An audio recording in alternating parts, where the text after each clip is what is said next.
As a matter of fact, our scriptural passage will cover all the book of Exodus chapter 8 running through chapter 9 to chapter 10. But for reasons of time factor, I will pick only at least 4 or 5 verses to read. Ya kwamba katika mafundisho ama mahubiri yetu itachukua mlango wa 8 na mlango wa 9 na mlango wa 10, lakini kwa ajili ya wakati na wasaa na muda nitachukua mistari 4 tu katika mlango wa 8. Are you here with me? Je, uko mahali pale pamoja na mimi? Exodus chapter 8, I want to read verses 24 and 28. Nataka kusoma mstari wa 24 hadi 28 katika kitabu cha Kutoka. Or rather, verses 25 and 28. Ama kuanzia mstari wa 25 hadi mstari wa 28. And then we move to chapter 10. I'll read verse 10, 11 and 24. Na nitaenenda katika mlango wa 10 nisome mstari wa 10.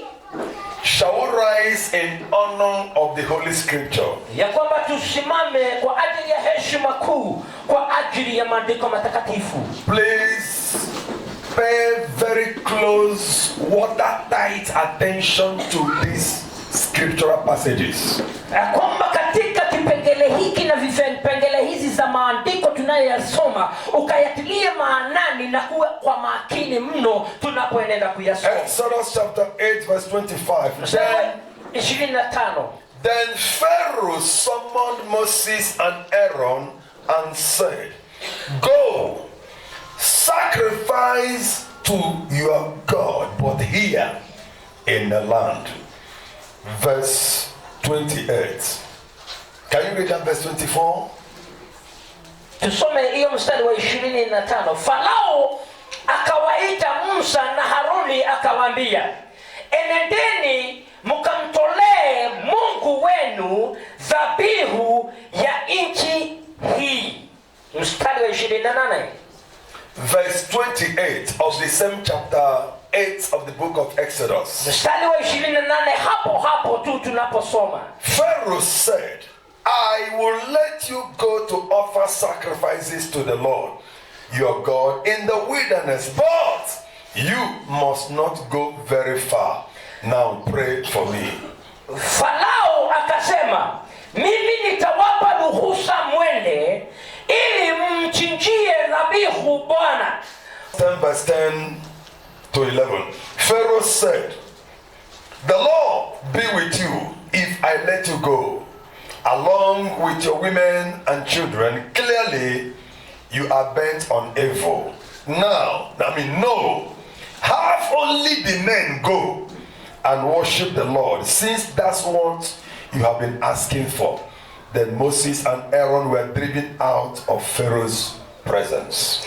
Mstari wa 10, lakini akawaambia, Bwana na awe pamoja nanyi, kama nitakavyowapa ruhusa kwenda zenu pamoja na watoto wenu. Angalieni, kwa kuwa pana uovu huko mbele yenu.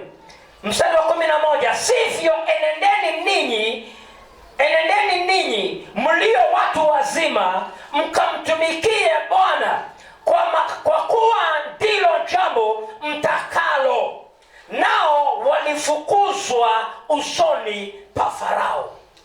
Verse number 24 of the same Exodus chapter 10. Aya ya 24 mlango huo wa 10. Then Pharaoh summoned Moses and said, "Go, worship the Lord. Even your women and children may go with you. Only leave your flocks and herds behind." Farao akamuita Musa akamwambia, "Haya, nendeni mkamtumikie Bwana, kondoo zenu na ng'ombe zenu tu na waachwe, watoto wenu nao na waende pamoja nanyi."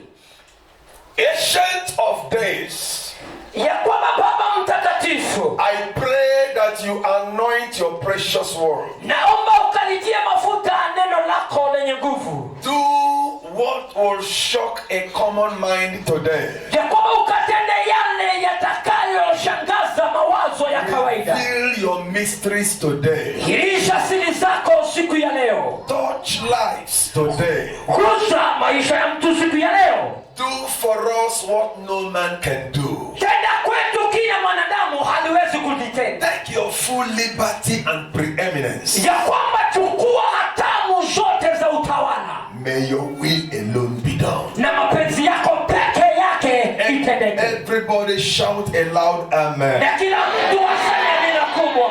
You may be seated. Unaweza kalia kiti chako.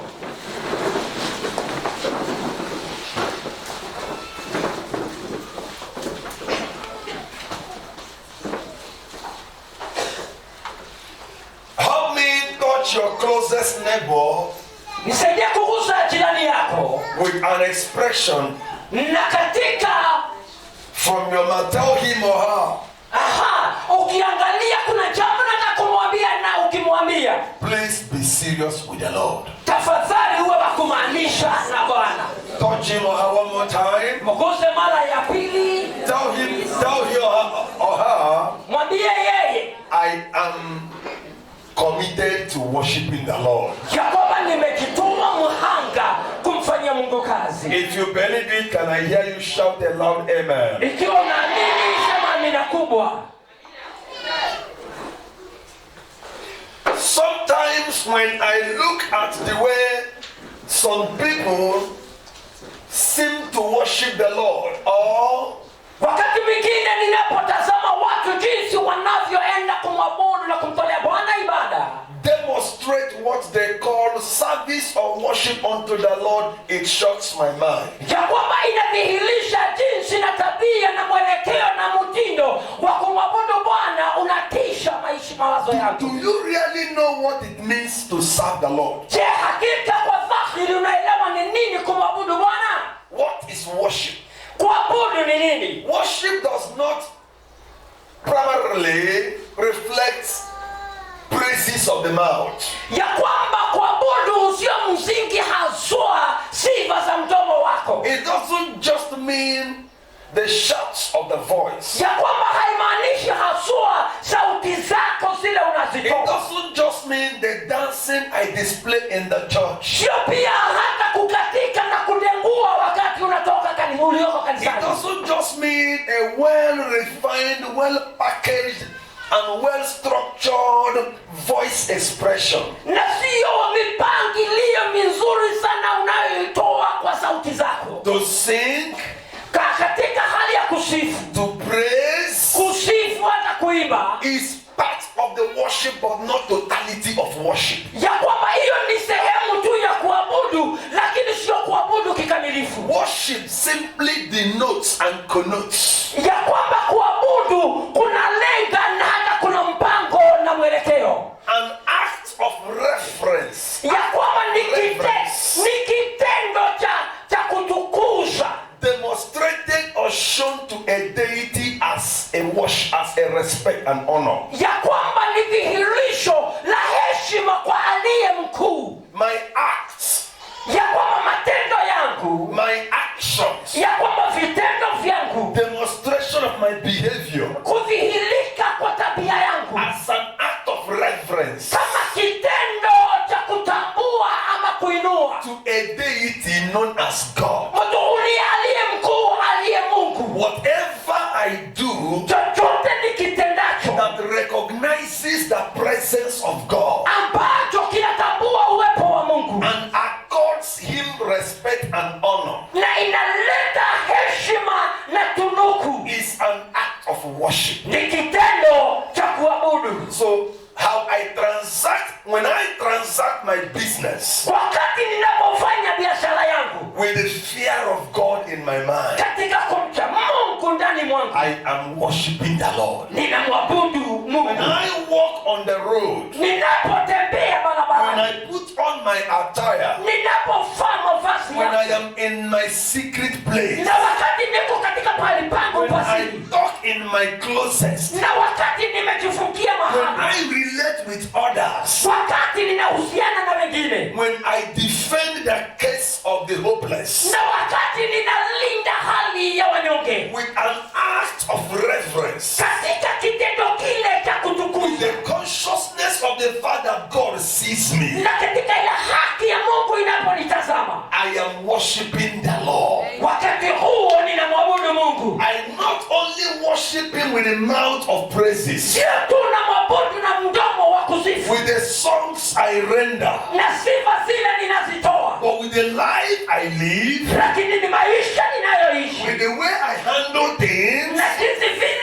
ninakabiliana na in mambo my relationship with people, na uhusiano wangu na watu, in my day-by-day life activity, katika maisha na matendo yale nafanya kila siku. I am worshiping the Lord. Wakati huo ninatoa ibada ya The kumwabudu Mungu, totality of what I do na katika hali ya mambo yote ninayofanya that reflects reverence unto the Lord ambayo inatoa tunuku kwa Bwana, is worship. hiyo ni kuabudu. And the Lord demands, Na Mungu anahitaji he does not request, ya kwamba sio kuuliza, anauliza, he does not appeal, na ya kwamba sio he does kuuliza not tu anaulizia, suggest, ya kwamba sio he kukusudia, commands lakini ni amri every living being ya kwamba tukifo chombo chote to kinachoishi worship him. tupate kumwabudu. What provokes the devil? Kini nini ambacho kinamtisha shetani? What annoys the devil? Ni nini inamghadhabisha shetani? It's not the tone of my voice in worship Sio sauti yangu katika strikes us with compromise, kuhakikisha ya kwamba wewe na wewe umekubaliana, to make sure we compromise that order. ya kwamba tukaweze kukubaliana moja na mwingine. He wants us to compromise with our lives. Anataka tukubaliane na maisha yetu, He wants us to compromise with the way we do things. anataka tushikamane na vile tunavyofanya mambo, He wants us to make God a liar. na hata anataka kumfanya Mungu awe ni mwongo. Listen, my beloved. Siki- This is not a jamboree exercise. ya kwamba katika Ukristo sio jambo tu la mchezo, Christianity is not a commercial entertaining anchor. ya kwamba katika Ukristo sio jambo la kufurahisha la kibiashara, Christianity demands sacrifice. ya kwamba Ukristo unahitaji dhabihu, It is a lifestyle. ya kwamba ni mtindo wa maisha, It is an order of life. ya kwamba ni mpango wa maisha. May I ask you a question today? Wacha nikuulize swali. Who do you see God to be? Nina wewe ukitazama Mungu unaona yeye akiwa nani? Who does he represent on your mind? Yeye anawakilisha nani katika mawazo yake? What does he represent on your mind? Yeye anawakilisha nini katika mawazo yako? The way you serve God, Vile unavyofanyia Mungu kazi, the way you worship God, vile unavyoabudu Mungu. if everybody was to serve him that way, Ikiwa kila mtu anastahili kumfanyia Mungu kazi jinsi hivyo, how would life look like? na maisha itakuwa ni vipi? The way you serve God, Vile unavyofanyia Mungu kazi, the way you handle God's responsibilities, vile unavyofanya majukumu ya Mungu, the way you relate with the affairs of God, vile unawakilisha kwa watu wa Mungu, the way you treat the things of God, na vile unavyofanya mambo ya Mungu, the way you live your life vile unaishi maisha yako in the name of Christianity. katika jina ya Ukristo. Should everyone do that way? Je, kila mtu akifanya hivyo unafanya? We have anybody in the kingdom? Je, tuko na mtu kwa ufalme? Who do you live to please? Unaishi umpendeze nani? What kind of life do you live? Unaishi maisha gani? Where are you coming from? Umetoka wapi And where are you going? na unaenenda wapi? I want to ask you a question. Nataka nikuulize swali. Is God pleased with you? Je, Mungu anapendezwa nawe? Is God happy with you? Je, Mungu ana furaha kwa ajili yako? Are you living to please him Je, unaishi kumpendeza or to satisfy your fleshly desire? ama kupendeza maisha yako na tamaa zako? Is God happy with the way you live your Je, life? Mungu ana furaha na vile unavyoishi? There is a command Kunao amrisho in the book of 1 Timothy chapter katika 19. kitabu cha Timotheo wa kwanza mlango wa Bible, 1 18 Timothy chapter 2. na katika mlango wa pili Bible says, Biblia inasema nevertheless, ya kwamba in other words, hata kama hivyo, in spite of all these things, kadri ya mambo hayo yote, in other words, kwa njia nyingine, all these notwithstanding, ya kwamba mambo yano kanisani, the disappointments in the church, kuna mambo ya kuvunja moyo the kanisani, failures in the church, kuna kushindwa kanisani, the shameful lifestyles in the church, maisha na mitindo ya in madhehebu, spite of all Lord stands sure. ya kwamba msingi wa Bwana Mungu unasimama wima, It has a seal. ya kwamba unao muhuri. It doesn't matter how I try to wangle my way and meander my way. Na haijalishi vile ninavyozipinda njia zangu, It doesn't matter how I try to sugarcoat and blanket my life. haijalishi vile napaka sukari na kufunika na blanketi maisha yangu, It doesn't matter how I cover it and hide it away from the sight and notice of men. haijalishi vile ninavyojificha kutokana na macho ya The wanadamu. Bible says Biblia inasema the Lord God knows those who are his. Bwana Mungu anajua wale walio wake, And let every man, na wacha kila mtu because the name of the Lord, alitialo jina la Bwana depart from iniquity. aondoke kutokana na Hear me, my beloved. nisikiza kwa katika Bwana Christianity has come to a radical point. ya kwamba Ukristo umefika pahali No jokes, no pranks. hakuna mwenyewe nyeupe ama If you are of the kingdom,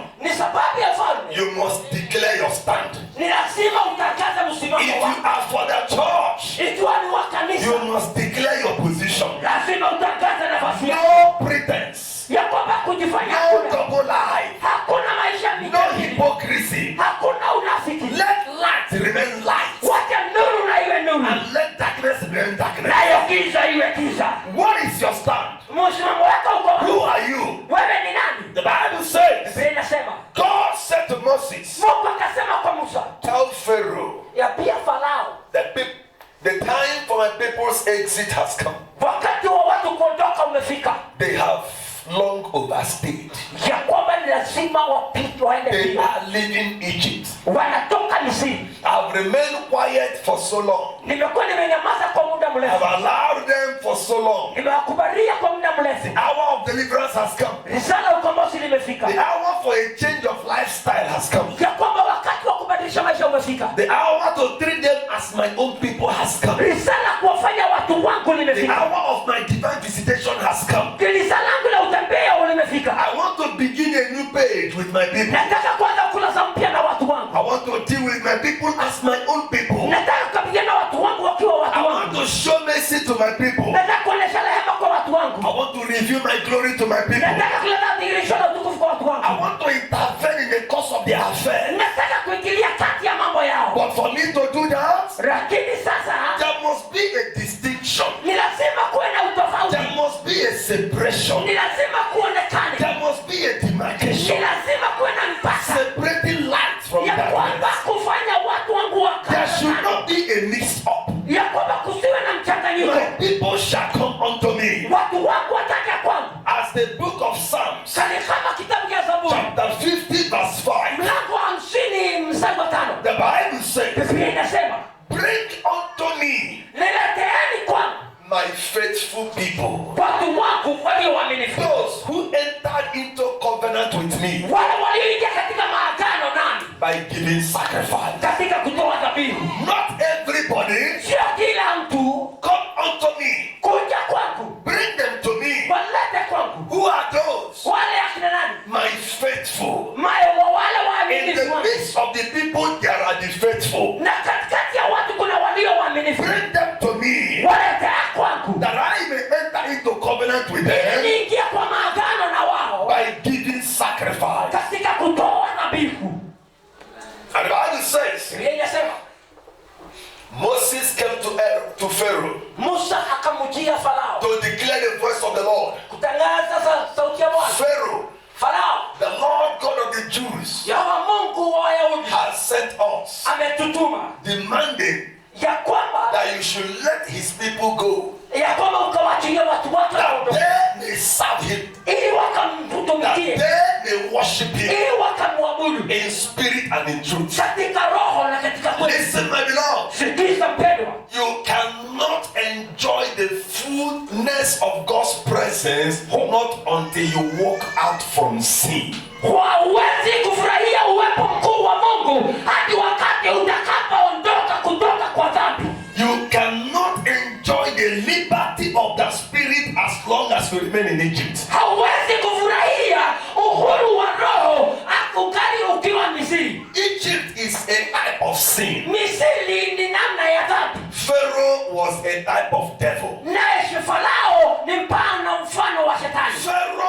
a symbol representing the devil. Farao anawakilisha shetani. Egypt became a symbol representing sin, the world. Na Misri inawakilisha dhambi. And so the Bible records, Na kwa hivyo Biblia inanakili, for out of Egypt katika nje ya hiyo have Misri I called my son. ndipo pale nimewaita In watu other wangu. words, Na kitu kingine, for out of sin, kutoka kwa dhambi, for out of the world kutoka kwa ulimwengu, have I separated my son. hapo ndipo ni wanatenga watu What wangu. does the church mean? Hivyo ndivyo kanisa linamaanisha. In Greek it means ecclesia. Katika Kigiriki inamaanisha, And the word ecclesia means they called out, na eklesia inamaanisha kuitwa, they separated. ya kwamba kutenganishwa, Which means inayomaanisha they were once in the world. kuna wakati ulikuwa kwa wa They ulimwengu, were once lost in the world. kuna wakati ulikuwa tumepotelea But ulimwenguni, by the reasons of my grace, lakini kwa ajili ya neema yangu because of my favor, na sababu ya kibali I changu, separated them. nikawatenganisha,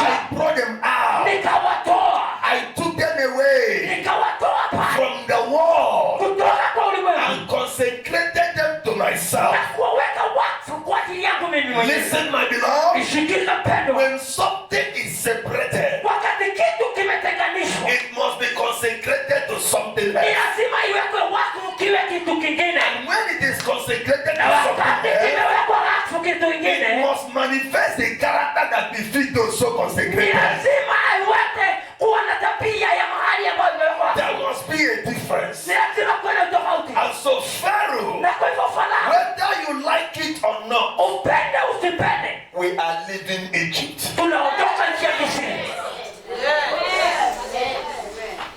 Enough with the old lifestyle. Umetosheka na maisha na mtindo wa kale. Enough with our old pattern of life. Imetosheka na maisha ambayo tumezoelea. We live the way we like. Tunaishi mahali tunataka. We were ruled and condemned and controlled by flesh. Tukatawaliwa na kutawaliwa We na mwili. have no respect for God. Hatuna heshima ya Mungu. We live in secret lives. Tunaishi katika maisha ya kisiri. We tempted the image of the Lord. Na kwamba hatuwezi kudhihirisha uwepo We wa Mungu. insulted God at every level. Katika kiwango chochote umdhihaki Mungu. We bowed and worshipped idols. Tunainamia misangumizi ya sanamu. We respected things that ought not have controlled our lives. Ya kwamba tukanaheshimu mambo yaliyotawala maisha yetu. We became express resemblance of the world. Na tukawa watu wanatoa mfano wa The kiulimwengu. lust of the flesh, the lust of the eyes controlled us. Tamaa za mwili na tamaa za macho We zikatuongoza. were enemies of God. Tukawa maadui zake We Mungu. were dead in sin. Tulikuwa tumekufa katika dhambi. But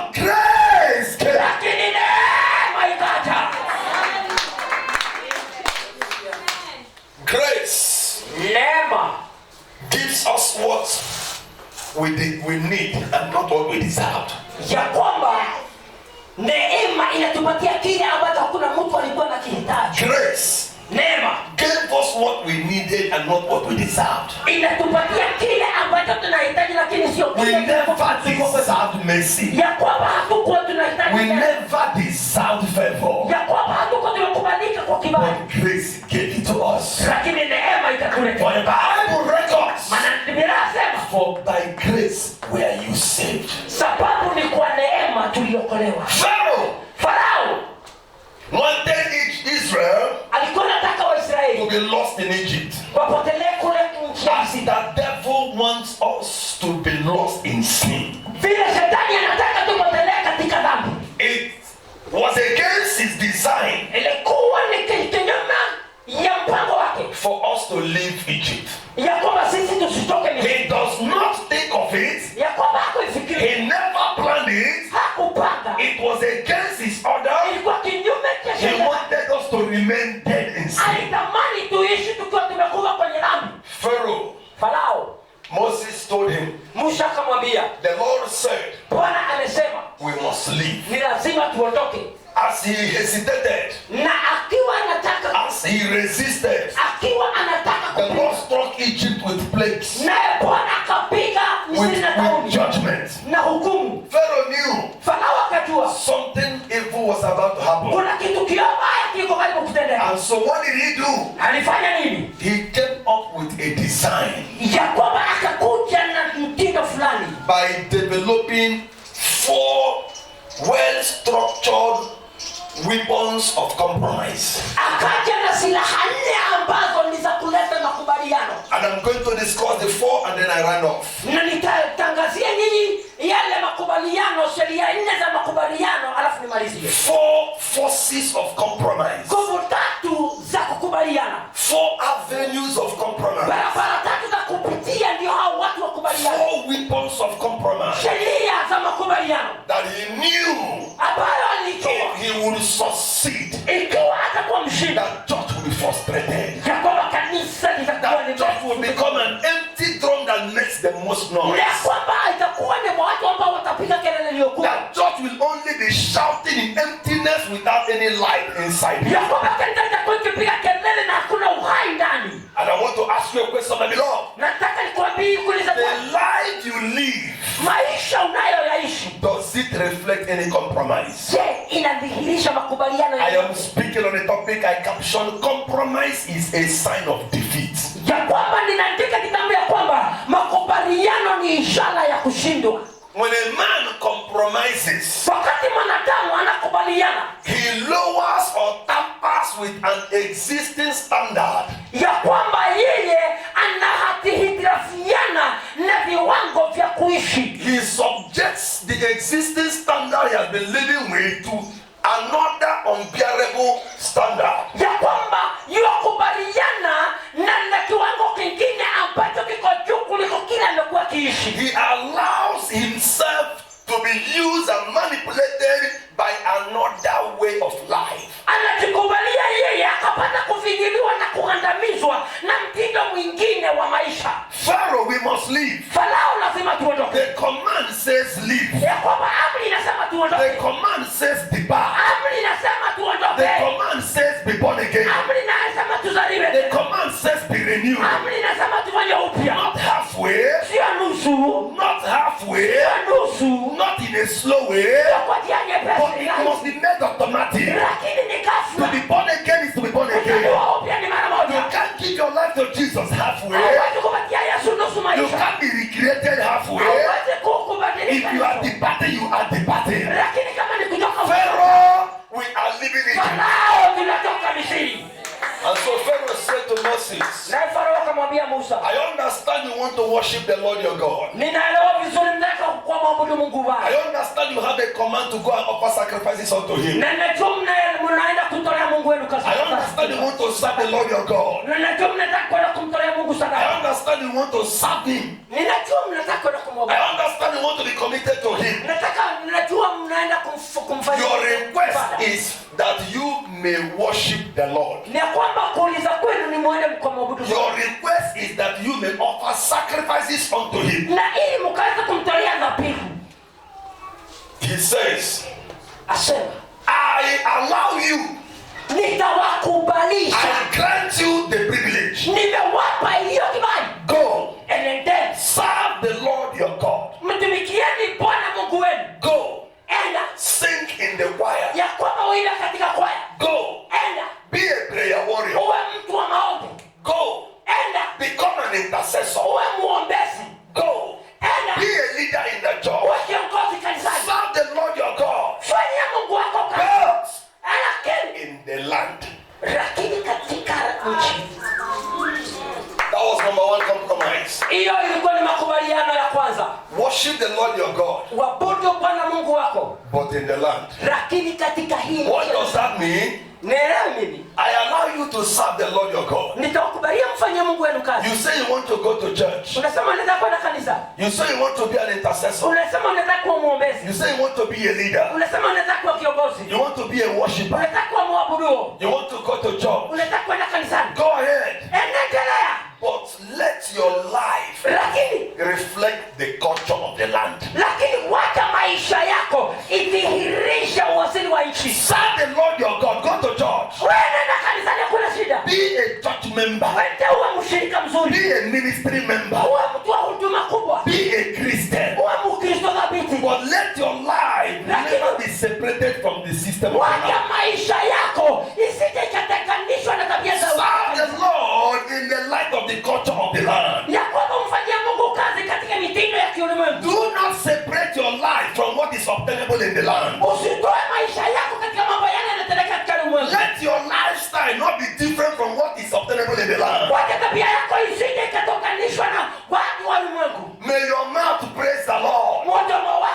kumsifu Mungu, but may your heart be in the land. lakini moyo wako uwe katika nchi. Serve the Lord your God, Tumikia Bwana Mungu but wako, don't change your character. lakini usitobadilishe tabia Serve yako. the Lord your God, Tumikia Bwana Mungu but wako, still remain who you are. lakini ungali uendelee kuwa Serve the Lord your God, Fanyia Bwana Mungu wako, but still remain in sin. lakini uendelee kuwa katika Serve dhambi. the Lord your God, Fanyia Mungu kazi, but don't allow your lifestyle to be affected. lakini usikubalie maisha yako Serve the ibadilishwe. Lord your God, Fanyia Mungu wako but kazi, remain a culture observer of the land. lakini uendelee kuishi ukiwa mtu aliyeteseka. Serve the Lord your God, Fanyia Mungu kazi, but still be identified by your own nature of life. lakini uendelee kutambulika katika uwasili. That is the first compromise. Hiyo ni kubaliana. And I want to ask you a question that belongs. Nataka nikuulize swali. You said you are born again. Unasema umeokoka. You said you know Jesus. Unasema umetoa Yesu. You said you're on fire for the Lord. Unasema umemfanyia You kazi. said you're a seeker of the kingdom. Unasema unamtafuta Why Why? do I still see your old nature in your life? Lakini kwa nini naona tabia ya kale Why maisha? do I still see your lifestyle, old lifestyle in your Kwa nini life? naona tabia za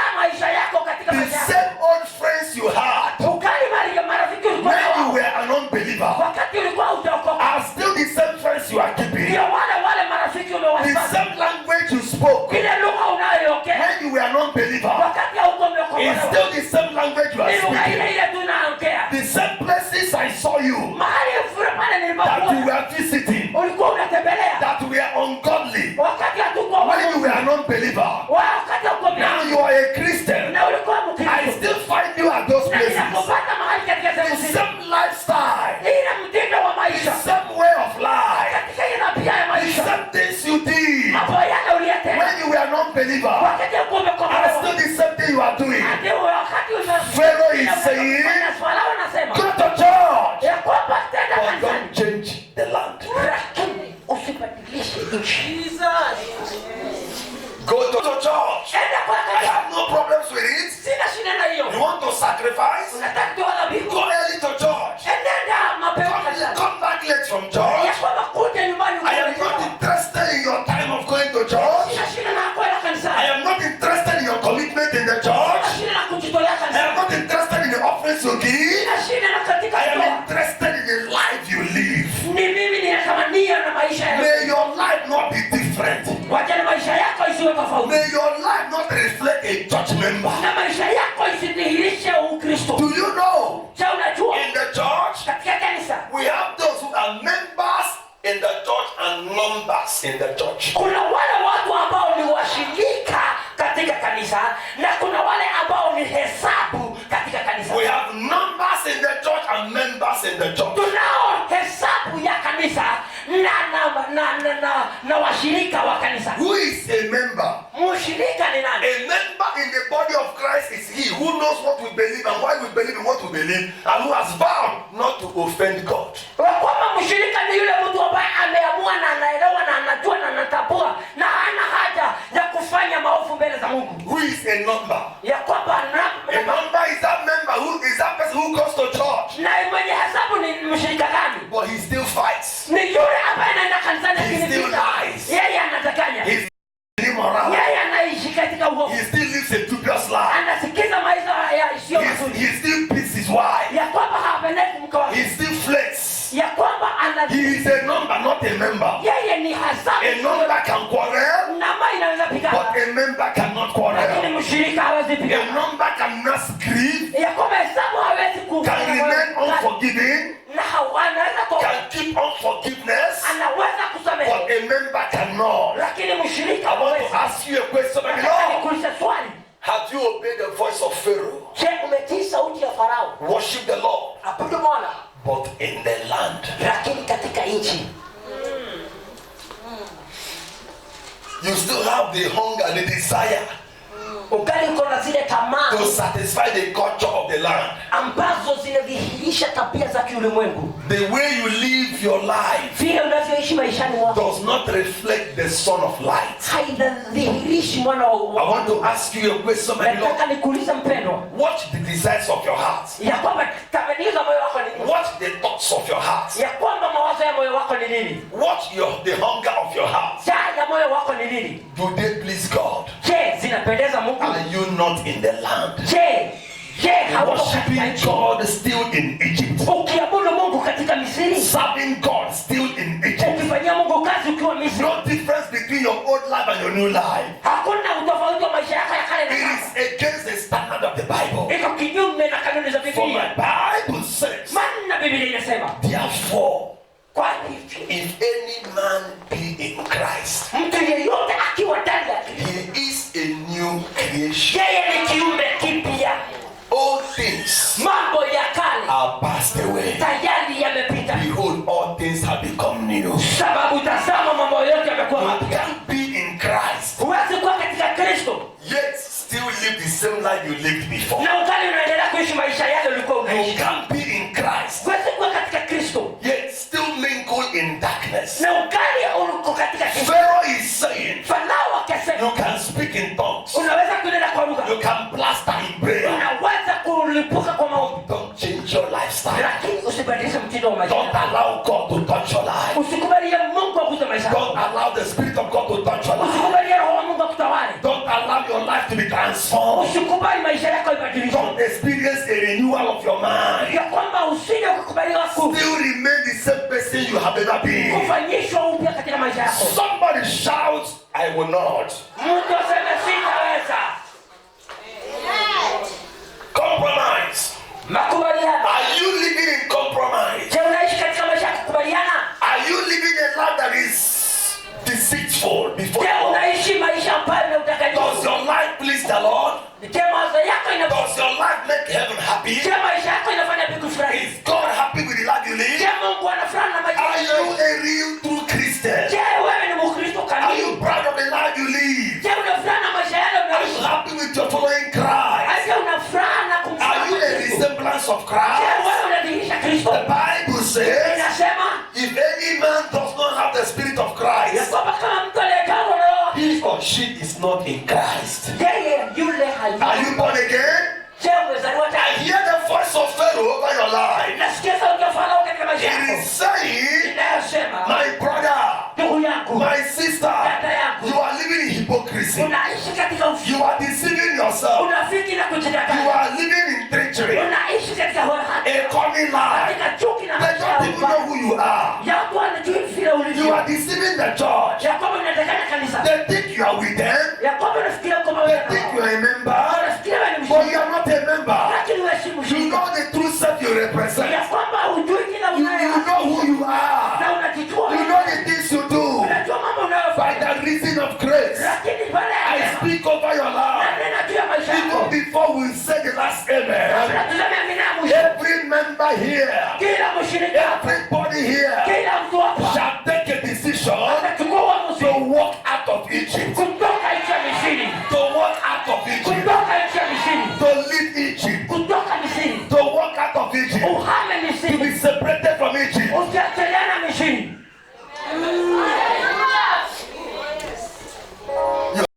Wengine kule nje You are promising good looking young lady. ya kwamba unamwahidi msichana mdogo, Your director uses your body the way he likes. aha, shetani anakutumia vile unataka, No fear of the Lord over your body. hakuna kuogopa Mungu katika maisha yako. Pharaoh is saying, Farao anasema I am in charge of this body. ya kwamba hii ndio mimi, Pharaoh is saying, anasema I cannot let you go. siwezi You kukuachilia, are still a believer, wewe ni mwaminio, but you take alcohol. lakini unalewa, You still smoke marijuana. ya kwamba unafuta You mpaka still take drugs. unakunywa madawa, You live in dubious sins. ya kwamba unaishi maisha You maovu, still bribe. ya kwamba unatoa You live hongo, in corruption. unaishi katika But you hongo, still sin. lakini ni You dhambi, appear in the church as a member. ya kwamba wewe ni mshirika. Pharaoh is saying, Farao I anasema am in charge of your ya life. kwamba ninakutawala But my maisha, prayer today, lakini baada ya leo the reason of grace, kwa neema you shall leave Egypt today. unaishi kutoka leo.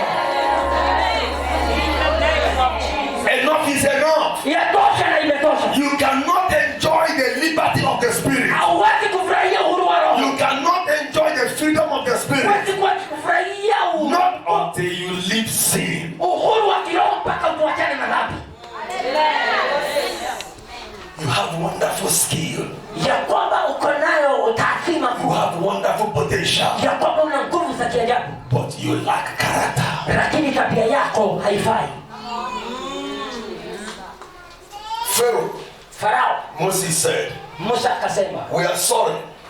ya kwamba We samahani, can't obey you. hatuwezi kukutii. The command says Amri inasema we must leave Egypt. lazima tuondoke Misri. There is no compromise. Hakuna makubaliano. We must leave Egypt. Lazima tutoke hapa. We must leave Egypt. Lazima tutoke Misri. Why? Kwa nini? Number one, Jambo la you kwanza, already know ya, that the things we use for sacrifice are the things you worship as God. sababu wakati ambapo tunatoa kafara za kutekelezwa Moses- tunamwabudu Mungu. Moses told Pharaoh, number two, Mungu akamwambia you already know Musa akamwambia our way of lives are not the same. ya kwamba maisha yetu na maisha yenu haifanani. You already know Tayari mnajua that the way we live is different from the way you live. ya kwamba vile tunavyoishi sio vile mnavyoishi. We are incompatible. We Ya kwamba can't live together. hatuwezi kuingiana. We must leave. Ni lazima tuondoke. Never allow anything to cause you to compromise. Usikubalie jambo lolote Never usikamate. allow anything to make you offend God. Usikubaliane jambo lolote Never allow Satan to make you put a slap on God's face. ya kwamba usikubalie jambo lolote likaweke tama katika uso wa Mungu. Take a decision today. Watafanya uamuzi leo Come rain, come shine. ya kwamba sababu I must leave Egypt. ufanye uamuzi, lazima nitoke Enough Misri. for Egypt. Imetoshekana kwa Misri. Enough for Egyptian way of life. Imechoshwa na Umisri. Enough for Egyptian way of life. Imechoshwa na maisha ya I will Umisri. live in sin no more. Sitaishi kwenye dhambi I am tena. walking out today. Ya kwamba ninatoka The leo. Lord shall lead you out today. Pharaoh became angry Farao akakasirika. because Moses refused to compromise. Sababu Mungu alitaka Pharaoh sent them away. akamwambia watu And after a while, baada kwa Mungu the Lord struck with another judgment. ya kwamba Farao akaja na hukumu. Pharaoh had to call them back. Akawaita And he said to them, na akawaambia the second compromise. ya kwamba makubaliano ya pili, I have heard what you say. ya kwamba nalo jambo la You kusema, want to sacrifice unto your Lord. unataka kumtolea Mungu You dhabihu, want to worship the Lord your God. enenda kumwabudu Mungu wako. You can go. Unaweza enda Serve the Lord your God. mtumikie Mungu wako, Worship the Lord your God. mwabudu Mungu wako, But lakini don't go very far. usiende mbali sana. That's the second compromise. Hiyo ni makubaliano ya pili alikuja nayo. I release you to go. Nitakuachilia uende, I set you free to go. nitaweka huru mwende, I give you the liberty to go. ninawapa uhuru wa mkaabudu, You can belong in the department. ya kwamba unaweza kuishi katika You ile can be in a prayer meeting. unaweza kuwa kwenye mkutano wa maombi, You can be in a group. unaweza kuwa katika vikundi, Belong to a worship team. hata katika kikundi cha You kuabudu can become a member. na uwe mshirika, But don't go too far. lakini katika hayo yote usiende mbali, usiende mbali. In other words, Kwa njia nyingine, don't be a serious Christian. ya kwamba usiwe Mkristo ambaye amemaanisha sana, Don't go deep into the things of the Lord. usisame kabisa katika uwepo wa Mungu, Remain a floating member. ya kwamba wewe uwe mshirika fugufugu. Don't take the things of God serious. Usichukue mambo ya Mungu ukimaanisha, Don't pray too much. usiombe sana, Don't read the Bible so. usisome Biblia sana, Don't study the Bible deeply. usisome Biblia kwa kina, Don't commit your time. ya kwamba usitoe Don't commit your life. usitoe maisha yako pia, Be a fanatic. ya kwamba kuwa mshirika Stand mnafiki, in between. ya kwamba simama hapo katika, Remain a borderline Christian. ya kwamba kuwa mtu Don't mfugufugu, go too far away from me. usiende mbali sana na mimi, Just hang around. ya kwamba uwe tu pale But karibu, anytime there is a need for you, ya kwamba ninapokuhitaji I can always bring you back. ninaweza kukupata. Don't go far. Usiende mbali sana, usisame sana. You may live the old life, Unaweza kuishi but don't live it completely. unaweza kuachana na maisha yale ya kale na You may walk away from your old lifestyle. unaweza kutembea na mtindo wa You may kisasa, drop it a bit. ya kwamba unaweza But don't kuondoka go kidogo, far. lakini usiache kabisa, Don't be too serious with the things of the Lord. ya kwamba usiwe mtu ambaye amemakinika sana na kumaanisha sana katika mambo ya kiungu. Don't go for overnight prayer. Usiende kesha, It is only meant for mad people. ya kwamba hiyo ndio watu wale wa wazee, Don't fast. ya kwamba usifunge. Remember you have stomach ulcer. Kumbuka una vidonda vya tumbo. Don't pray too much. Usiombe sana, Don't go far. usiende mbali, Don't go deep. usizame, Don't be too ya serious. kwamba usimaanishe sana, Don't become senseless. ya kwamba usije mtu ambaye hana Worship God with human wisdom. abudu Mungu na akili ya Don't kibinadamu. go far. Usiende sana, Don't allow God to control your time. usikubali Mungu allow God to control your ya lifestyle. kwamba Mungu asitawale maisha yako, Don't become useful in his hands. ya kwamba usitumike sana katika mikono Don't yake, become an instrument in his hands. usiwe chombo katika mikono yake, Don't belong to any group at all. ya kwamba usiwe kwenye kikundi chochote, Just always come alone and live alone. ya kwamba ishi peke yako na uendelee, Don't attach yourself to anything that will make you committed. ya kwamba usijitoe vile utakoa, Don't go far. usiende mbali.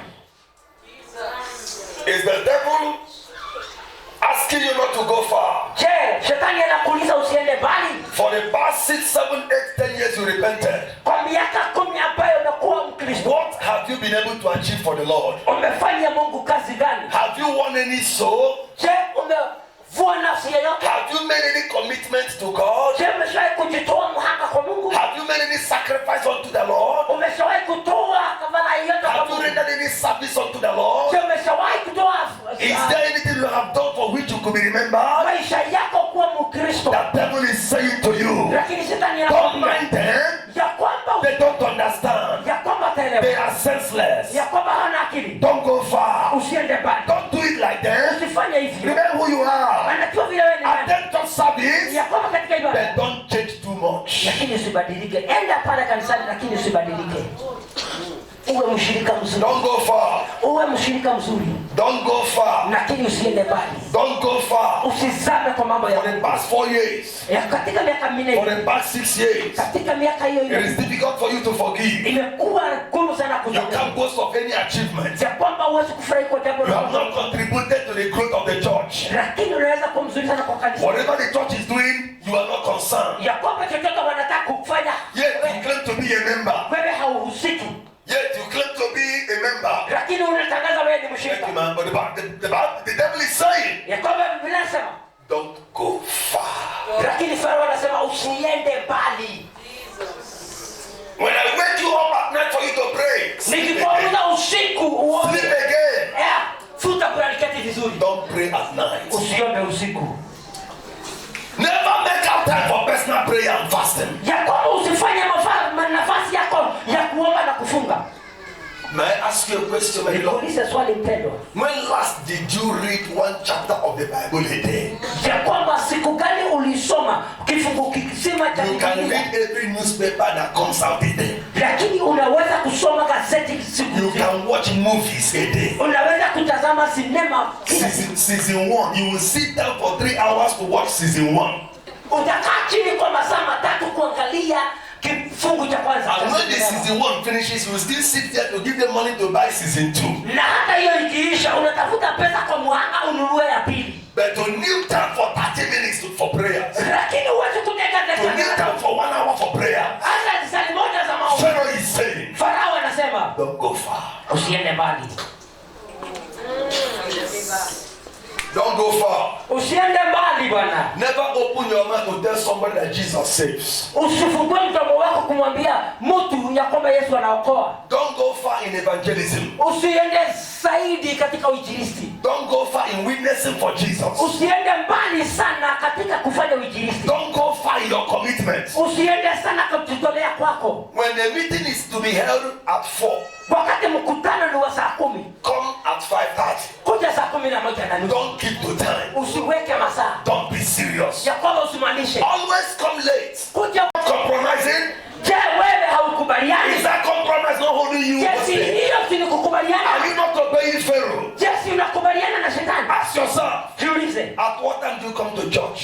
Ni wakati gani saa masaa gani At what time do you come for prayer meeting? mnakuja kwa mikutano ya maombi? You can obey your demands of the day. Unaweza kutii sheria zako, When it has to do with the things of the Lord, lakini katika vitu vya Mungu the devil says don't go far. shetani anakuambia usiende haraka, You can help the widow. ya kwamba hauwezi kuwasaidia You can wajane, help the orphan. hauwezi kujisaidia You wayatima, can't make any sacrifice to your minister. huwezi kutoa na vitu yote You can mkono, go extra mile. huwezi kuenenda hatua You mbele, can go beyond the ordinary. huwezi kupita mambo ya The kawaida, devil is saying, lakini shetani anasema remain at the periphery. ya kwamba kaa Remain at the hapo, surface. kaa hapo tu katika ibada, Don't acquire muscles in the Lord. ya kwamba usilete kumaanisha sana kwa Mungu, That anytime I have a need for you, lakini wakati wote nahitaji I lako can easily bring you back. ninaweza kukuleta nyuma. Somebody say, na lie. Na mtu aseme kama uongo. somebody say it will not happen. Somebody say it will not happen. Don't go far. Who said you will not go far? The devil wants to determine the extent you will go in the Lord. No wonder you repent today. Tomorrow you fall again. You confess again. The next day you fall again. Because Pharaoh is saying, don't go far. Church, are we not compromising? Church, are we not struggling with the influence of Pharaoh? Church, are we not obeying the voice of Pharaoh? How can I be in a church without becoming useful in that church? You are a woman. You don't belong to women's wing. You are a man. You don't belong to men's wing. You are a young man. You don't belong to youth department. You are just only a Sunday bench woman. You have no responsibility you handle in the Lord. There is no serious commitment that you have made in the Lord.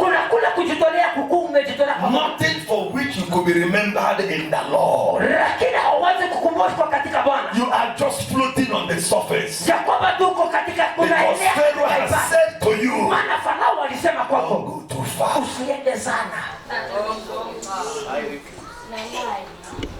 Don't join them in the choir even though you have the gift to sing. Don't allow God to use your gift. When you are here, you know you have a service to render. You know you have the grace in your life. You know you have a special gift in your life. And the devil is saying to you, use it outside. Let it not benefit the church. Hide your talents. Bury your talents. Don't use it for the Lord. Instruction that I will obey. We shall travel 3 days. We shall go into the wilderness. Until he says we should stop, we will never stop.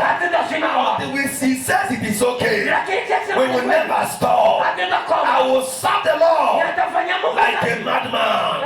I will give him my life. I will give him my head. I will give him my hands. I will give him my legs. Everything about my family, about my life. The Lord owns it. I will go far. About violent way of receiving favor. We have different kinds of prayer. There is one I call liquid prayer. When you pray and the answer is not forthcoming, fast. When you fast and the answer is not forthcoming, groan. When you groan and the answer is not yet coming, pray liquid prayer. What is a liquid prayer?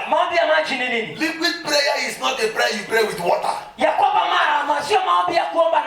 So it's a prayer you pray with a broken and contrite spirit at the altar. Where your mouth does not utter any word, but your tears speak. It is a prayer you pray with tears. That was the prayer Hannah was praying at the altar. That was the prayer David was praying when he said, for you have collected my tears in your bottle. It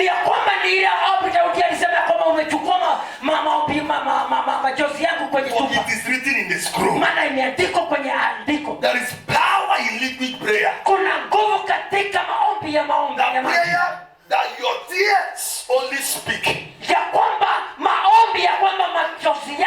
When you pray liquid prayer and heaven is still silent, make a vow unto the Lord.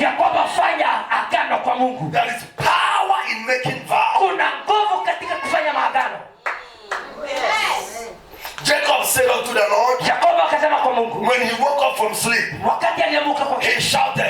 akasema, I didn't know the Lord was here. sikujua Bwana alikuwa hapa. Lord, Bwana, if you would keep me safe ikiwa utanihifadhi and prosper me na kunipanua and bless me na kunibariki in the house of labor, katika nyumba as I return nikirudi upon this stone na katika jiwe where I have placed oil anointed, pahali ambapo I nimetoka shall offer sacrifice nitatoa dhabihu and I will give you 1/10. na nitakupatia. It was a vow. Ilikuwa ni When he kiapo, made that vow, aliapa kiapo heaven opened. hapa haikufutika Jephthah was met by the Israelites. kama vile ilifanywa na Waisraeli. The Gileadites came to Jephthah. Waisraeli wakaja They said to him, wakamwambia come and be our leader. ya kwamba tuite The Ammonites are against us. lakini Come and lead us. maadui wako kinyume nasi, kuja kupigana na wao. Jephthah knew it was going to be a tough battle. Jefina akajulikana ni mtu mwenye nguvu. Before Jephthah left, Kabla ya Jefina he said to God, akasema kwa Mungu, Father, Baba, if you will lead me ikiwa utaniongoza into this battle katika hii vita and give me victory, na unipe ushindi, on my way back, na katika kurudi the kwangu, first thing my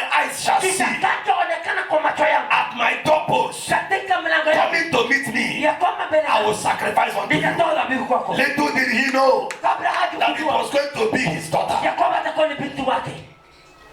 When God had the vow, Wakati Mungu alipomwonyesha, heaven opened. mbingu ikafunguka. Listen, my beloved, Sikiza wapendwa, there is power kuna nguvu in vow. katika kiapo.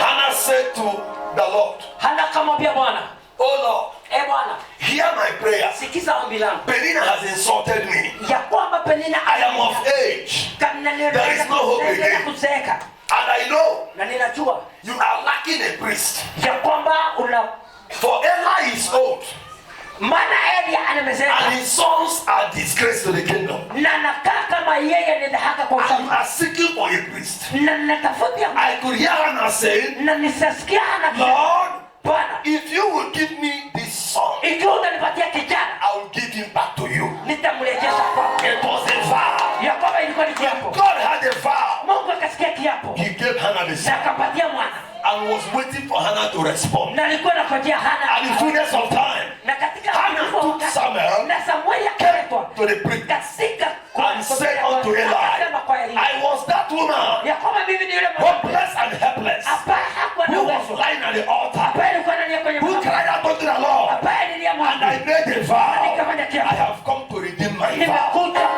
kulipa. The devil is saying to you, Shetani anakwambia don't mind them. ya kwamba Keep to usishughulike, yourself. jiwekee, But there is a grace lakini kuna neema that is about to touch your life. ambayo iko karibu kuguza maisha There yako. is a grace Kuna neema about to hit your life. ambayo inaenda kuishika maisha A few yako. months ago, Katika miaka a kadhaa, woman known as Auntie Ngozi by name, mwanamke alikuwa anajulikana she kama came to my Ngozi, office. akaingia kwa ofisi, She said, man of God, akasema mtumishi wa Mungu, I was in a dream. She was in a dream. nilikuwa katika ndoto And the Lord spoke to her na Bwana akamnenea and told her na akamwambia to carry a bag of rice, akaweza kununua mfuko 7 tubers of yam. 7 tubers of yam. na hata mihogo miwili And a specific amount of money I will not mention that she put in the envelope. na kiwango cha pesa fulani ambacho waliweka kwenye She bahasha. said it was in a dream. Akasema ni katika And ndoto, the Lord said to na her, Bwana akamwambia take it to my servant, sipelekee mtumishi wangu, drop it at his feet, iangushe katika miguu and yake, he will pray. na ataomba Then I will answer. na nitajibu. What was the prayer? What was the problem? Shida ilikuwa ni nini? Her younger brother, Ndugu yake mdogo, grown up of age, ya kwamba amekuwa mkubwa, was in China for years. alikuwa China kwa miaka mingi He was later deported, na akarudishwa nyumbani lost everything he had. na akapoteza kila chochote alikuwa nacho, Every attempt that was made for him to return ya kwamba kila wakati was namwombea proved kurudi, abortive. ya kwamba haikuwa Even to link up to another country, hata kushikamana na yeye it was shattered. haingewezekana, Everything was they were selling and every money was going. ya kwamba ilikuwa wameuza kila kitu, It was in March. ilikuwa ni mwezi wa 3, She came to my office, akaja kwa ofisi yangu obeying the Lord. akaomba I asked her, Auntie Ngozi, did you say the Lord spoke to you in the dream? tulisema Bwana nikunena kwa ndoto, She said, Daddy, I have come to do what the Lord told me to do in the dream. na nikamwambia ndio nimekuja kufanya kile Bwana aliniambia She nifanye dropped katika the ndoto. money. It was a vow. na maana ilikuwa ni afani dropped the bag of rice akaangusha ile and the mchele 7 tubers of yam. na hata I asked her to kneel down. na nikamuuliza piga magoti. She did that because of her brother, Alitafanya hayo sababu ya that he may return to China na ili akaweza kurudi kule China after losing everything. baada ya kupoteza To chochote. cut the long story short, Ya kwamba katika I spoke over her life nikanena juu ya maisha yake and I said, Lord, na nikasema Bwana, you said you know me by my name ulisema unajua kwa mimi kwa and I have a covenant with you, nimefanya agano na wewe and I pray na nikaomba in the next 31 days from now, na kwa siku 31 kuanzia sasa grant her a miracle. ya kwamba mpe muujiza. It was a decree. Na ikawa ni She left home. Cut the long story short, kukata 2 sababu weeks later, kwa juma wili he was invited to the embassy. akaitwa katika embassy. It was clear Ikawa kwamba by the last week of April, katika mwezi wa 4 wiki ya mwisho a man was in China. na mwanamume alikuwa kwa kule He called me from China. He's still there till now. yuko pale mpaka wa sasa. He called me before he traveled. Kabla ya kusafiri I kwake told him, when you get to China, call me. akamwambia ukienda When kule he come to China ukifika kule and call me, akanipigia I made a pronouncement. nikatangaza I said to me, man, nikasema kwa yule mwanamke, all the things you have lost for years, vitu vyote umepoteza kwa miaka within 6 months, ya kwamba kwa miaka that God 6 will recover them. Bwana atayarejesha kwako And it happened exactly. na itatendeka hivi. When you release what you have, Ukiachilia ulicho nacho the Lord will replace it with what he Bwana has. ataleta kingine. There is a miracle Kuna muujiza in giving. katika And that is the reason why na hiyo ndio Pharaoh Farao wanted to hold it back. alikuwa anataka We are kushuhudia. going to pray. Tunaenda kuomba. I see favor coming your way. Naona Farao anakuja kwako. I see miracle coming your Naona way. muujiza unakuja. I see approval of appointment your way. Ninaona mwaliko I wako. see doors opening before you. Naona milango I ikifunguliwa see kwako. opportunities coming your Naona way. nafasi zikija kwako. I see miracle hitting your life. Naona miujiza ikigonga Can maishani mwako. somebody rise up and shout amen? Watu wanaweza kusimama na kusema amina. Shall we all stand up? Sote tusimame. Number 1, Jambo la kwanza, Lord, Bwana, help me not to serve you or worship you in hypocrisy by living according to the system of the land. nisaidie Bwana nisikuhudumie ama nifanye kazi kwako na unafiki nikiwa ninaendelea na mtindo wa kiulimwengu. Help me to have a total change in my life. Nisaidie nibadilike maishani mwangu. May I be real to myself. Wacha niwe wazi kwangu mwenyewe. Bring in me real repentance, real change. Nisaidie kutubu dhambi kamili. Number 2, Jambo la pili, show me what to do in this ministry, in this church as a commitment. Teach me how to serve you deeply. nisaidie jinsi ya kufanya kazi mahali hapa katika kina. I don't want to be a floating member again. Sitaki kuwa Mkristo fugufugu tena. I want to be committed. Nataka kujitolea. I want to develop muscles. Nataka kuweka Show mizuri. me what to do to help. Nionyeshe kile A nitafanya. service to render. Ibada na skati ya Number kufanya. 3. Namba la 3. Teach me, Lord, to raise a godly family.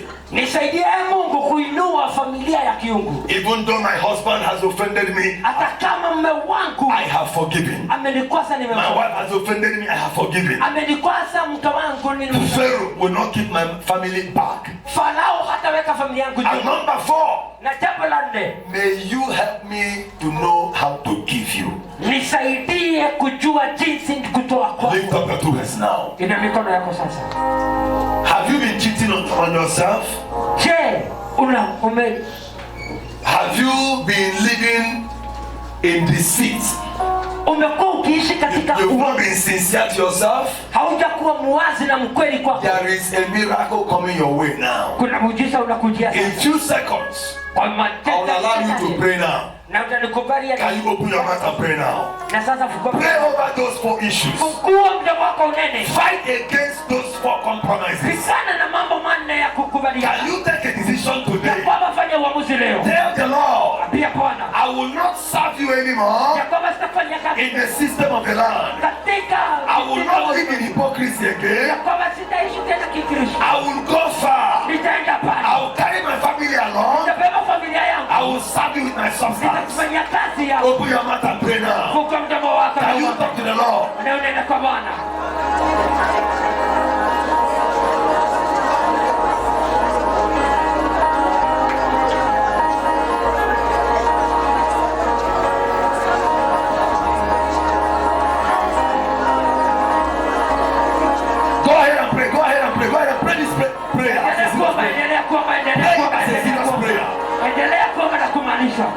to be serious with your Christian life. Unaweza kuishi na You want to be maisha serious with your day by day life. umaanisha na maisha yanayoishi kila siku. You want to be committed to the things of the Lord. Unataka kujitoa kwa vitu vya Mungu. You want to serve the Lord in truth and in spirit. Ya kwamba katika ukweli na roho. You want to serve Him with all your might, all your strength. Ya kwamba mtumikie Mungu katika nguvu zako. You want to pay attention to your family. Ya kwamba uwao wako katika familia You zako. want to serve the Lord like never before. Ya kwamba utoe kwa Mungu. Can you open your mouth and pray now? Je, unaomba mbele sasa? There is no hypocrisy, Ya kwamba hakuna unafiki. no double life, Hakuna maisha ya kuishi. no shame, no disgrace. Hakuna haya moja. Want to be sincere to Ya ourselves. kwamba nataka kuwa mwaminifu. Want to live a straightforward life. Ya kwamba ujitoe kwa Mungu. I will not go back to Egypt. Sitarejea Misri. I will not return to Egypt. Sitarejea Misri. I am walking out of Egypt. I am walking out of Egypt. Sitafanya kazi ya kimisiri. Open your mouth and pray. Chukua mdomo wako na uombe.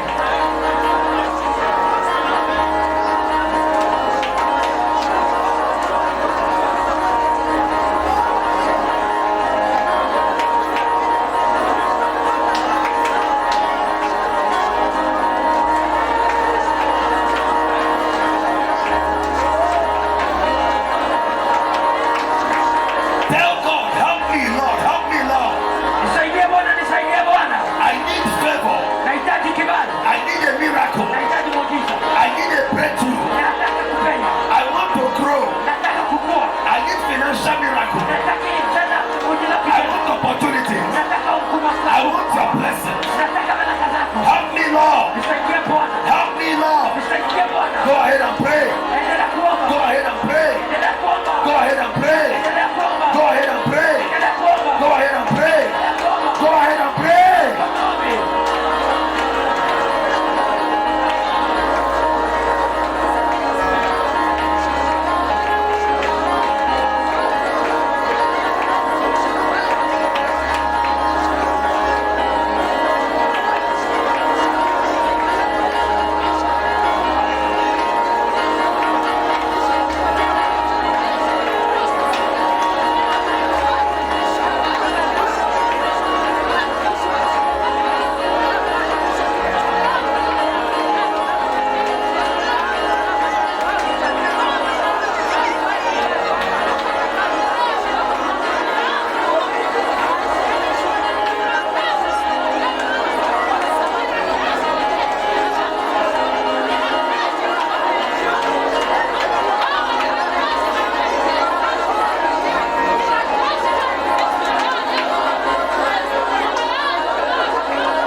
In the name of Jesus.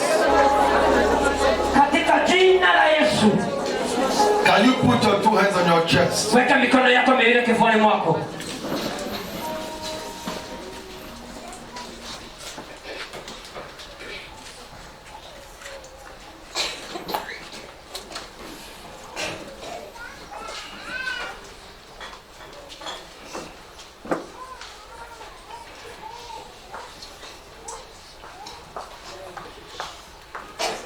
A brother, I spoke in their church. Ndio nilinena katika kanisa lako. It was a three-day revival meeting. Ilikuwa ni mkutano wa siku 3 wa ufufio. The Sunday that I rounded off, Na ile siku ya Jumapili nimalizia. he went outside. Aliondoka akaenda nje. He told his pastor, Na akambia mchungaji wake, Daddy, I want to sow a seed. nataka kupanda mbegu. And I needed this man of God. Katika While he was ministering, kwa wakati alikuwa that God spoke to him. Mungu akamnenea. That thing you have been asking me for, Ya kwamba hiyo jambo umekuwa I mkiniuliza. have come to do it. Nimekuja kutenda. Make a sacrifice. Ya kwamba toa dhabihu. He made a sacrifice. Akatoa dhabihu. 2 months later, Miezi miwili baadaye, I never heard about him again. ya kwamba sikumsikia kuhusu yeye tena. Almost a year later, Baadaye mwaka kama mmoja, my phone rang. ya kwamba simu yangu ikapiga. It was a foreign number. Ya kwamba ni namba ya kigeni. In fact, it was a US number. Hakika ilikuwa ni namba kutoka Marekani. asked, who is that? Nikauliza ni nani huyu? He called his name. Akajiita jina lake. And I shouted, how managed? Nikajua jinsi gani. He said, man of God, akasema mtumishi wa Mungu, may the Lord prosper you. Na Bwana akupanue. For many years he has been waiting for this opportunity. Kwa miaka mingi nimegojea nafasi hii. And the Lord told him, na Bwana akamwambia, to plant that seed, kupanda hiyo mbegu, for him to grant him his request. Ili akaweze kupewa na nafasi yake. He got the opportunity. Akapata ile nafasi. And was helped to travel. Ya kwamba nikaweza kusafiri. He's still in US for the past almost 5-6 years now. Ameishi Marekani miaka yapata 6. There is a financial miracle the Lord is connecting your way. Ya kwamba kuna muujiza wa kifedha Bwana anaunganisha na wewe. Somebody you least expect is about to step into your life to help you. Mtu ambaye hukutarajia ako tayari kuingia katika maisha yako kusaidia. I want to pray over your life. Nataka kuombea maisha yako. For your desire to be granted. Sababu ya tamaa lako litimie. I want to pray with you. Nataka kuomba nawe. For a surprising miracle. Kwa muujiza wa kushangaza. There is something you have so long been desiring. Ya kwamba umekuwa ukitamani jambo likubwa. That when it happens, nafasi na wakati itakapotendeka, it will cause men to wonder. Itafanya wanadamu washikwe na. I want to pray with you. You are here. Nataka kuomba nawe na uko hapa. I want to ask you. Nataka kuulize. You know. Unajua. You can willingly and freely. Unaweza katika moyo wako. Deep into your account. Uingie katika hazina yako. To bring out 5,000 shillings. Ulete shilingi 5,000. It may be hard for you. Na inaweza kuwa ni ngumu kwako. But there is a heavyweight favor coming your way. Lakini kuna mjira mzito unakuja kwa There is another connection the Lord is linking you to. Na kuna jambo Bwana anataka kukuunganisha. There is a celebration about to hit your life. Kuna furahi ya Bwana anataka kuunganisha na wewe. Tomorrow's evening. Kesho jioni. Even if you have any appointments. Hata kama una mwaliko wote. By tomorrow's evening 5 p.m. Ikifika kesho saa 11. You will bring it here. Utaileta hapo. And I'm going to pray with you. Na nitaenda kuomba na wewe. I want to speak into your life. Nataka kunena juu ya maisha yako. By this will you know. Na kwa hii utajua. That God has sent a prophet to you. Ya kwamba Bwana Mungu ametuma nabii katika. You can give 5,000 shillings. Unaweza toa shilingi 5,000. You are here. Uko hapa. As I count 7. Nikihesabu 7. Can you come and meet me at the altar here? Kuja hapa ukutane na mimi. It may be painful. You know you can withdraw it from your account. Lakini unaweza kuitoa katika. There is something you are looking for. There is something you are desiring. Kuna kitu unatamania. There is a hunger that you are asking God to quench. Kuna tamaa ambayo Mungu anataka aishuhuishe. You are here. Uko hapa. Can I call you to the altar? Nikuita kwenye madhabahu. I want to specially pray for you. Nataka kuombea nawe. You can give the Lord. Unaweza kutoa kwa Bwana. As a sacrifice. Ikiwa dhabihu. 5,000 shillings. 5,000. Can you come to the altar? Unaweza kuja hapa kwa madhabahu. As I count 7. Nikihesabu 7. 1. 1. 2. 2. 3.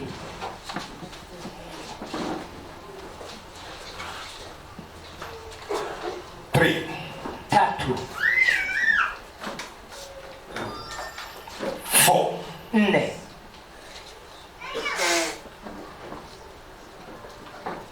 5. 5. There are 3 more people. Kuna watu wengine 3. I hear the Lord saying to me, son, nasikia Bwana akiniambia, tell him to come out. Mwambie yeye akuje. Tell her to come out. Mwambie atokeze. I have decided to wipe away her tears. Ya kwamba nimeko tayari kufuta. I have made up my mind to do that which has been difficult in his life. Nimeamua kufanya kile ambacho kimekuwa kigumu katika 5,000 shillings. 5,000. Can you come out? Njoo mbele. Tomorrow I will shake hands with you. Kesho nitawaamkua. And I will ask God for a transfer of grace. Na nitaomba Bwana aachilie neema. Whatever you shall lay your hands upon, chochote utakachokiwekelea mikono, it shall receive life to prosper. Itapata uhai wa kupanuka. Place your 2 hands on your chest. Wekelea mikono yako miwili kwenye kifua chako. Weep no more. Usilie tena.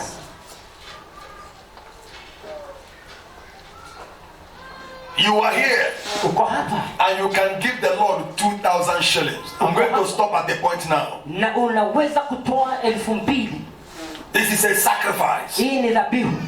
You know you can freely, willingly, and cheerfully give the Lord. Unajua unaweza kutoa bila kusukumwa kutoa kwa Bwana shilingi 2,000. There is something you are asking the Lord for. Kuna kitu unauliza Bwana kuhusu. Can you come out? Kuja mbele. 2,000 shillings. Shilingi 2,000.